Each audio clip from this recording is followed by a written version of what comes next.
बिस्मिल्लाहिर्रहमानिर्रहीम, अस्सलाम वालेकुम। मैं हूं ईसा नकवी। जुमा 7 अगस्त का आगाज़ हो चुका है और ख़बर सबसे बड़ी ये है कि ईरान एक नई तारीख रकम करने जा रहा है। एक ऐसी डेवलपमेंट होने जा रही है जो अमेरिका और उसके इत्तहादियों के लिए, खलीजी ममालिक के लिए किसी बहुत बड़े सदमे से कम नहीं है।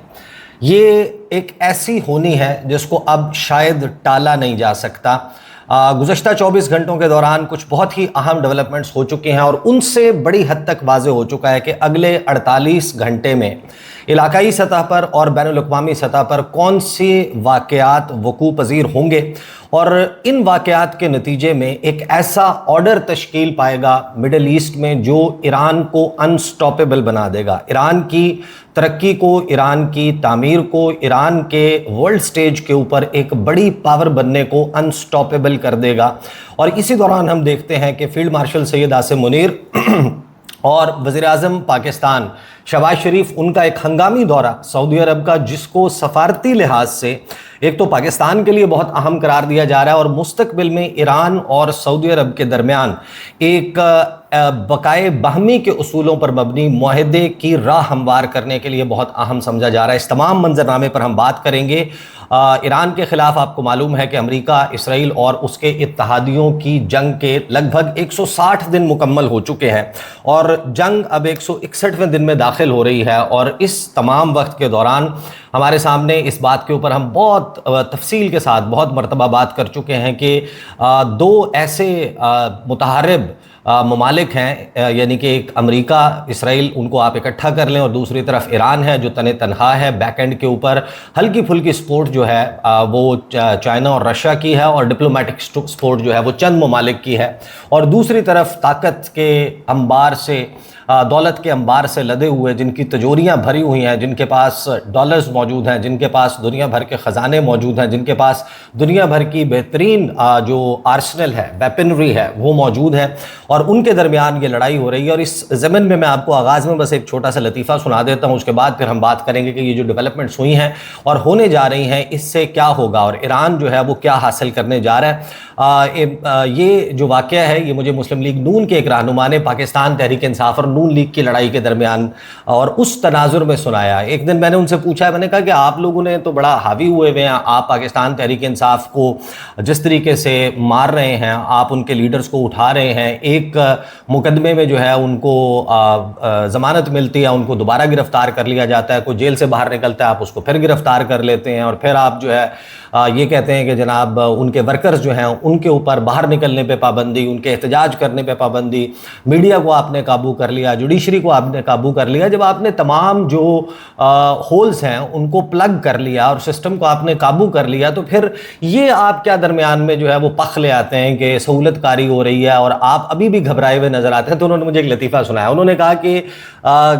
ईसा मियां, बात यह है कि एक पहलवान था और वो पहलवान एक और पहलवान के सीने पे चढ़ा हुआ था और उसको जोर जोर के मुक्के मार रहा था, उसके नाक से खून बह रहा था, यानी कि दूसरे पहलवान के, और साथ में मारने वाला जो पहलवान है वो रोजारों कतार रो रहा था। तो किसी ने उस मारने वाले से पूछा कि भाई तू उस दूसरे पहलवान को मार रहा है, उसका तूने नाक तोड़ दिया, उसके मुंह से उसके होंठ फट गए, खून निकल रहा है, तो तू क्यों रो रहा है? तो उसने कहा कि अभी तो मैं इसके सीने पे सवार हूं और मैं रो इस बात से रहा हूं कि जिस दिन ये मेरे सीने पे सवार हो गया तो उस दिन ये मेरा क्या हशर करेगा, मेरे से क्या बदला लेगा। तो हम जब इस तनाजुर में बात करते हैं ईरान के और अमेरिका के और खलीजी ममालिक के, इसराइल के और ईरान के, इस तमाम तनाजुर में बात करते हैं, तो ऐसा कुछ भी नहीं है कि ईरान जो है उसमें कोई बड़ी तबाही और बर्बादी नहीं मचाई जा सकती। ये तमाम ममालिक, इनके पास जितनी दौलत, जितना असलहा मौजूद है, इनके पास जिस किस्म के तैयारे मौजूद हैं, जिस किस्म के मिसाइल्स इनके पास मौजूद हैं, जिस किस्म का न्यूक्लियर टिप्ड मिसाइल्स इनके पास मौजूद हैं, B-52 बॉम्बर्स हैं, बंकर बस्टर बॉम्ब्स हैं, डार्क ईगल मिसाइल है, दुनिया भर के बेहतरीन जदीद तरीन हथियार इनके पास मौजूद हैं। तो ऐसा नहीं है कि ये ईरान जो है उसके ऊपर हमला आवर होकर ईरान का नुकसान नहीं कर सकते। ये ईरान के पावर प्लांट्स भी तबाह कर सकते हैं, ये ईरान के राब्ता पुल भी तबाह कर सकते हैं, उनकी यूनिवर्सिटीज़, उनके मतब, उनके मकतब, उनके हस्पताल, उनके सिविलियन इंफ्रास्ट्रक्चर, उनका पानी पीने का जो निज़ाम है उसको डैमेज कर सकते हैं, ईरान में तबाही और बर्बादी ये बहुत मचा सकते हैं। तो फिर सबसे बड़ा सवाल ये आता है कि फिर ये कर क्यों नहीं गुजरते, ये ईरान के इतने बड़े दुश्मन हैं तो ईरान के साथ ये सब कुछ कर क्यों नहीं गुजरते। और इसका जवाब सबसे अहम है, इस सारी लड़ाई में जवाब ये है कि ईरान, अगरचे इस जंग में हमने अब तक ये समझ लिया कि ईरान के पास खुद का दिफा करने की उस किस्म की सलाहियत मौजूद नहीं है, उसके पास बेहतरीन इंटरसेप्टर्स मौजूद नहीं है, उसके पास एक बेहतरीन फिजाई दिफाई निज़ाम जो है वो मौजूद नहीं है। लेकिन जो ईरान की अटैक करने की कैपेबिलिटी है और वो जो जाग्रोस माउंटेन रेंज में उनके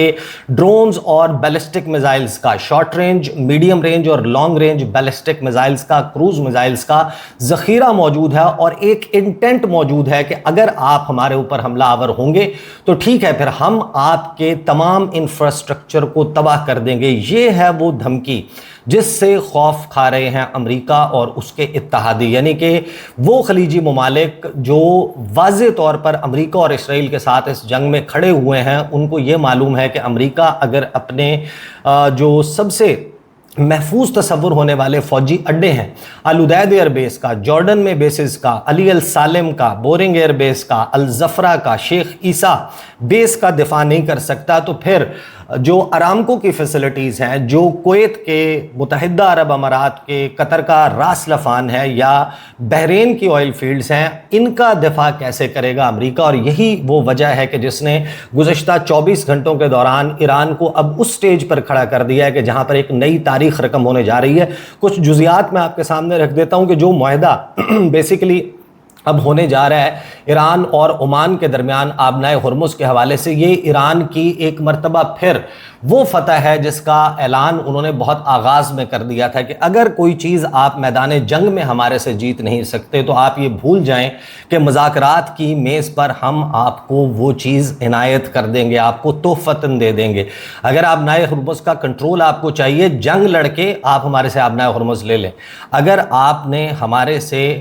यूरेनियम, अफसूदा यूरेनियम जो है उसका स्टॉक पाइल चाहिए, आप आएँ, घुसें, ईरान में कार्रवाई करें, ज़मीन पर अपनी फ़ौज लेकर आएँ और एक्सकवेट करके ले जा सकते हैं तो ले जाएं। ये नहीं होगा कि मुज़ाकरात की मेज़ पर हम बैठेंगे, आप हमें कहेंगे और हम आपको किसी खौफ और डर से वो तमाम चीज़ें हवाले कर देंगे। अब जो पॉइंट ऑफ व्यू खलीजी ममालिक ने, अमेरिका और इसराइल ने इस तमाम मामले पर जो इब्तदाई मुआहदा स्विट्ज़रलैंड में पाकिस्तान की मीडिएशन में तय पाया था अमेरिका और ईरान के दरमियान, जो इंटरिम डील हुई थी इस्लामाबाद मेमोरेंडम ऑफ अंडरस्टैंडिंग के नाम से, उसका नुक्ता नंबर 5 आबनाए हुर्मुज़ के हवाले से जिस कंट्रोल की बात कर रहा था, वो जो उसमें तय हुआ था कि ईरान जो है उसका कंट्रोल बरकरार रहेगा, ईरान और ओमान मिलकर एक मैकेनिज्म बनाएंगे और इस आबी रास्ते पर टैक्स होगा नहीं होगा, पहले 60 दिन तो तय हुआ था कि नहीं होगा, और उसके बाद जो भी अरेंजमेंट होगा वो लोकलाइज्ड अरेंजमेंट होगा और उसके तहत आबनाए हुर्मुज़ से जाने और आने का रास्ता कंट्रोल होगा। इस बात के ऊपर घबरा कर खलीजी ममालिक के दबाव पर अमेरिका ने जंग को रिज्यूम किया, दोबारा जंग हुई, दोबारा जंग के बाद आज फिर नतीजा वहीं पर पहुंच रहा है जो ईरान की शराइत थी। अभी जो मशीर हैं सैयद मुज्तबा खामनाई के, उन्होंने इसके हवाले से एक बड़ा लंबा चौड़ा बयान दिया। उन्होंने कहा कि प्री वॉर स्टेज के ऊपर तो आबनाए हुर्मुज़ बिल्कुल भी नहीं जा सकती और अब डोनाल्ड ट्रंप बड़ी हद तक राजी नजर आते हैं और उसमें ईरान की जीत किस तरीके से बहुत ज़्यादा है कि जो अब मैकेनिज्म की जो एक नए मुआहदे की जिसकी तस्दीक ईरान की वजारत खारजा भी कर चुकी है, जिसकी तस्दीक जो है वो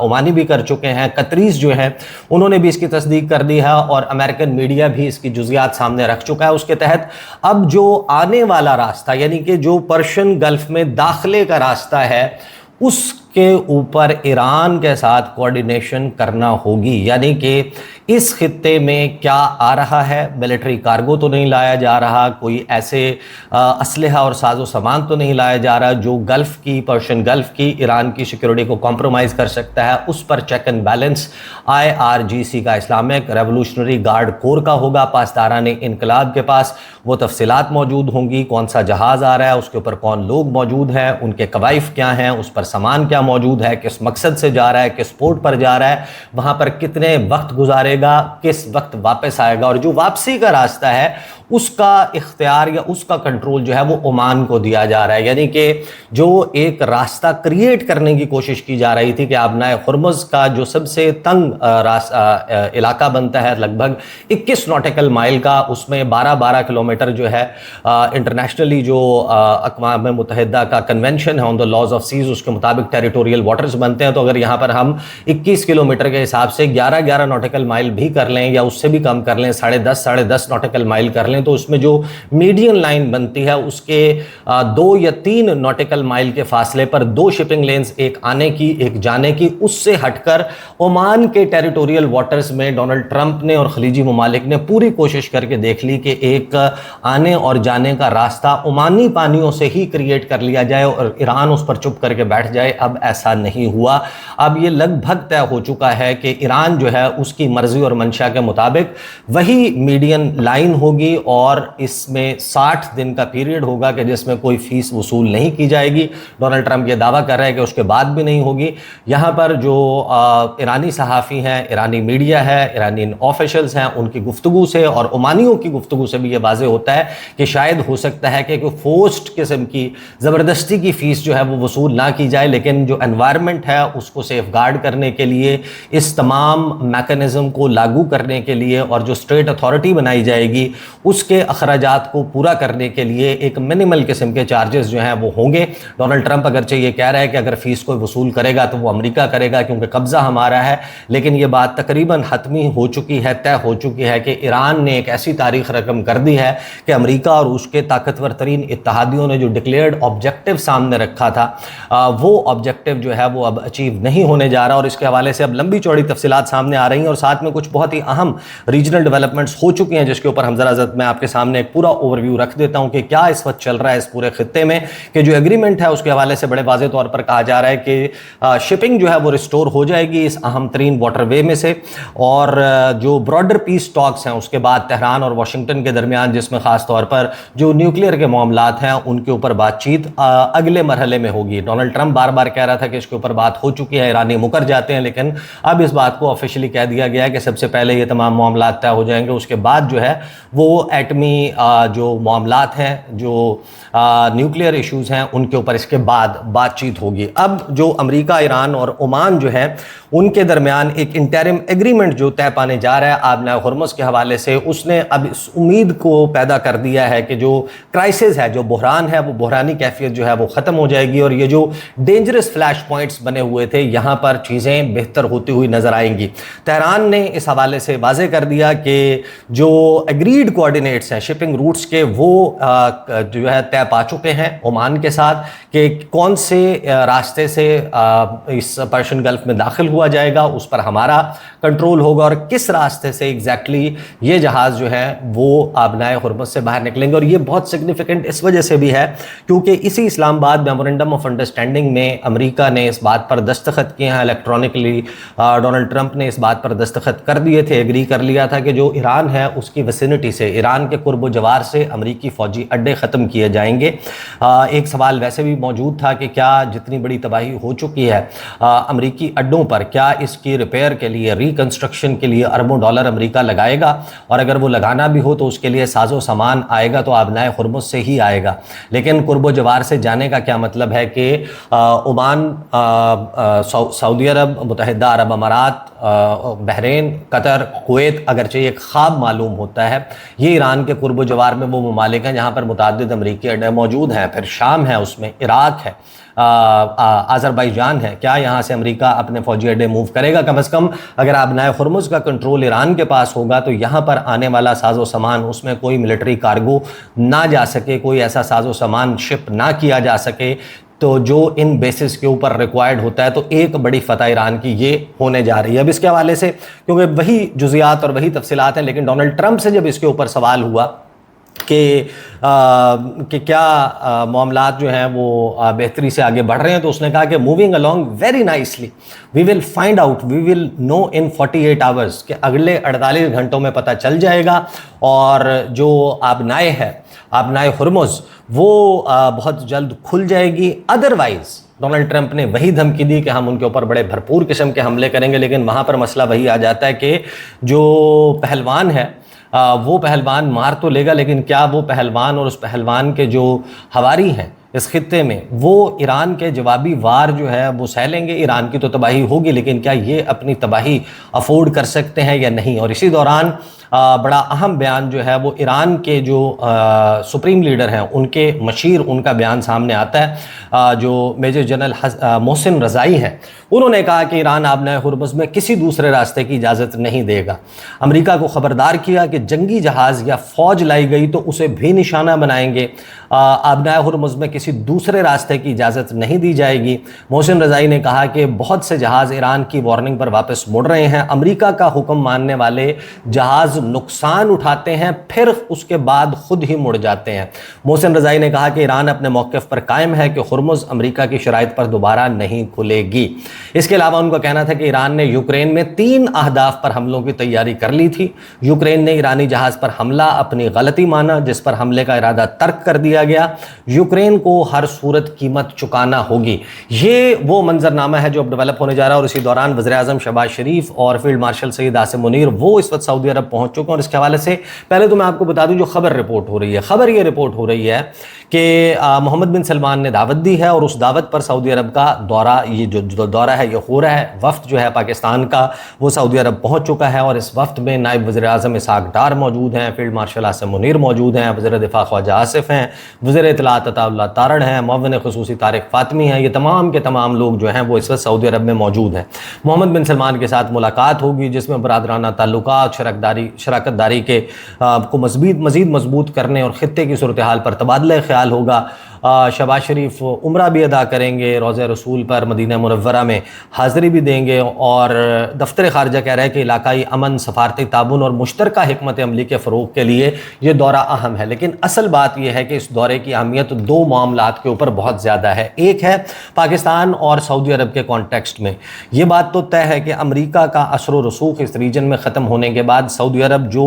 अपने तौर पर अपने तय अपने दिफा की सलाहियत नहीं रखता, उसको एक नेट सिक्योरिटी प्रोवाइडर की ज़रूरत है। पाकिस्तान उस गैप को फिल कर चुका है ऑलरेडी बड़ी हद तक, और बड़ी हद तक करने जा रहा है। अरामको की फैसिलिटी हो, सऊदी अरब का टेरिटोरियल इंटेग्रिटी हो, उसका दिफा हो, उसके लिए पाकिस्तान और सऊदी अरब के दरमियान एक strategic mutual defence agreement SMDA मौजूद है। उसके तहत पाकिस्तान तो ये तय कर चुका कि हमारी ये कमिटमेंट है कि हम ये सब कुछ करेंगे। अमेरिका जो है वो जितने अरसे से आपके यहाँ फ़िज़ाई दिफाई निज़ाम भी दे रहा था, उसकी इंटेलिजेंस शेयरिंग भी आपके साथ मौजूद थी, लेकिन अब बदले में पाकिस्तान ये सब कुछ करने जा रहा है। सबसे बड़ा सवाल पाकिस्तान के कॉन्टेक्स्ट में अहम ये है कि अमेरिका बहादुर को सऊदी अरब ने इसके बदले में क्या कुछ दिया हुआ था। सऊदी अरब ने अमेरिका को 60 की दिहाई से ये यकीन दिलाया था, और उस पर आज भी कारबंद है कि हम अपना जो तेल है उसको डॉलर्स में बेचेंगे, जिसकी वजह से पेट्रो डॉलर का फिनोमेना, यानी कि डॉलर अगर आज मजबूत है पूरी दुनिया में, अगर एक बड़ी करेंसी है, उसमें जो खलीजी ममालिक हैं उनका किरदार है कि इन्होंने पेट्रो डॉलर का फिनोमेना इसको जिंदा रखा हुआ है। अमेरिकी करेंसी जो है उसकी वैल्यू इस वजह से है कि ये तेल जो है वो बेचा जाता है, और तेल की ज़रूरत हर मुल्क को है, हर मुल्क को उसके लिए डॉलर दरकार हैं। ये तमाम ममालिक अपना तेल जो है वो डॉलर में बेचते हैं। ये अमेरिका को बदले में, इस सिक्योरिटी फ्राहम करने के बदले में सऊदी अरब और ये खलीजी ममालिक देते हैं। दूसरा, जो अपने रेवेन्यूज़ हैं उसका जो लेफ्ट ओवर है उससे बॉन्ड्स खरीदे जाते हैं और अमेरिकन इकोनॉमी को फाइनेंस किया जाता है। तीसरा, ये तमाम ममालिक जो हैं वो ट्रिलियंस ऑफ डॉलर्स के, and I am not joking here, ये कोई बिलियंस की मिलियंस की बात नहीं है, ट्रिलियंस ऑफ डॉलर्स का असलहा ख़रीदते हैं, नेवल फ्रीगेट्स ख़रीदते हैं, जहाज़ ख़रीदते हैं, इनसे लड़ाका तैयारे ख़रीदते हैं। लॉकहीड मार्टिन से लेके दीगर जो बड़ी दिफाई कंपनियां हैं, जो अमरीकी कंपनियां हैं, असलहा साज फैक्ट्रियां हैं, वहाँ से जो है वो मिलिट्री आर्सनल ख़रीदा जाता है, मिसाइल्स ख़रीदे जाते हैं, ड्रोन्स ख़रीदे जाते हैं, उनकी जो फ़िज़ाई दिफाई निज़ाम है, पैट्रियट है, थार्ड है, उसके इंटरसेप्टर्स, मिसाइल्स, बैटरीज, ये सब कुछ खरीदा जाता है। और ट्रिलियंस ऑफ डॉलर्स का फ़ायदा सऊदी अरब और दीगर खलीजी ममालिक ये पहुंचाते हैं उस नेट सिक्योरिटी प्रोवाइडर होने के बदले में जो अमेरिका इनको एक अपनी छतरी फराहम करता है। अगर अब वही छतरी पाकिस्तान ने फराहम करनी है, न्यूक्लियर अम्ब्रेला भी एक्सटेंड करना है, पाकिस्तान के जो फाइटर स्क्वाड्रंस हैं, जो पाकिस्तान के लड़ाका तैयारे हैं, या पाकिस्तान की फ़िज़ाइया या फ़ौज के लोग वहाँ पर मौजूद होंगे, तो पाकिस्तान को इसका क्या फ़ायदा होगा? क्या पाकिस्तान के साथ सिर्फ ये वादे वईद होंगे कि गवादर में हम एक ऑयल ऑयल रिफाइनरी लगा देंगे, जो हम 2019 फरवरी में जो दौरा हुआ था इमरान खान के वक्त में मोहम्मद बिन सलमान का, और उन्होंने कहा था कि हम $22 अरब की इन्वेस्टमेंट करने जा रहे हैं। उस वक्त से आज तक मिलाकर $22 अरब की इन्वेस्टमेंट सऊदी अरब की तरफ से नहीं हुई। तो क्या हमें इसके बदले में सिर्फ वादे वईद मिलेंगे? तो एक तो पाकिस्तान का जो एक इस दौरे के हवाले से सऊदी अरब और पाकिस्तान का अपना एंगल है, और फिर सबसे बड़ा और अहम एंगल इसका यह है कि अब क्योंकि Islamabad memorandum of understanding Iran और ओमान के दरमियान ये माहिदा तय पा जाने के बाद अमेरिका और ईरान के दरमियान एक ब्रॉडर सेटलमेंट का इम्कान ज़्यादा हो चुका है, बढ़ चुका है। तो सबसे बड़ा सवाल ये है कि ईरान जो है उसका बैलिस्टिक मिसाइल प्रोग्राम इंटैक्ट है, उसके ड्रोन्स इंटैक्ट हैं, वो इसका हिस्सा नहीं है, अमेरिका ने उसके ऊपर बात नहीं करनी। तो ईरान जो है वो रीजनल हेजमॉन के तौर पर अपेयर होगा। ईरान जो है उसकी एक बड़ी जो अटैक करने की सलाहियत है और उसकी जो कैपेबिलिटी है वो इंटैक्ट रहेगी, और उसमें जो सऊदी अरब है उसने इस दौरान भी ये इनिशिएटिव लिया था कि कहीं ना कहीं ईरान के साथ एक रीजनल सिक्योरिटी गारंटीज़ का माहिदा तय पाए, और उसके लिए पाकिस्तान बड़ा कारगर होगा। पाकिस्तान के इस तमाम मामले में ईरान के साथ ताल्लुकात और ईरान की लीडरशिप तमाम लेवल्स पर, चाहे उनकी पॉलिटिकल लीडरशिप हो, मिलिट्री लीडरशिप हो, उसने पाकिस्तान के हवाले से बड़ा ही ज़बरदस्त मौक़िफ़ रखा है। पाकिस्तान की तारीफ़ की गई है, पाकिस्तान का शुक्रिया अदा किया गया है, पाकिस्तान के हक़ में नारे लगे हैं। वहाँ की पार्लियामेंट में लेकर वहाँ पर तेहरान और मुख्तलिफ मकामात पर जो इज्तिमात हुए वहाँ पर पाकिस्तान की तारीफ़ें की गई। तो पाकिस्तान जो एक बेहतरीन ताल्लुकात इंजॉय करता है तेहरान के साथ भी, रियाज के साथ भी, वाशिंगटन के साथ भी, बीजिंग के साथ भी, तो पाकिस्तान इस सारे मामले में बड़ा अहम हो जाएगा। और सऊदी अरब और ईरान के दरमियान पोस्ट US ईरान एग्रीमेंट एक बकाए बाहमी के उसूलों पर मबनी एक माहिदा, ताकि ईरान और इन तमाम ममालिक के दरमियान मखासमत ना हो, ताल्लुकात बेहतरीन हो जाएं। अगर बेहतरीन नहीं होते, दोस्ताना नहीं होते, तो कम अज़ कम दुश्मनी वाले ताल्लुकात ना हो। तो इस कॉन्टेक्स्ट में ये दौरा बहुत अहम होने जा रहा है। जाहिर है कि ये एक डेवलपिंग स्टोरी है, और साइड बाय साइड आपने देखा होगा कि अब मैंने लोकल मामलात के ऊपर एक आधी वीडियो जो है वो की है, कुछ लोगों के साथ रब्ते वगैरह ये सारी चीज़ें चल रही हों, और पाकिस्तान की जो लोकल पॉलिटिक्स है उसमें भी इस वक्त एक हलचल है। दोनों मामलात पर गुफ्तगू का सिलसिला जारी रहेगा। अब तक के लिए इतना ही, इजाज़त दीजिए, अल्लाह हाफ़िज़।